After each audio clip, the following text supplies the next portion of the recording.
hapo na niwaulize, ngoja tu kidogo. Haya, sawa. Aketi hapa. Mweka yeye hapo. No, wewe. Mlete hapa. Wewe. Lete yeye hapa. Wewe.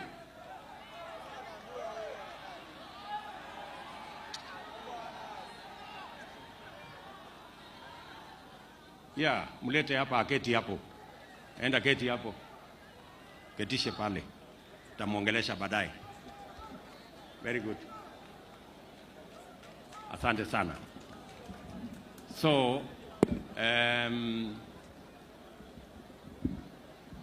mimi nataka niwaeleze ya kwamba hiyo kazi yote ambayo imebaki nimepata bunge letu ili tuweze kuendesha transformation ya Kenya.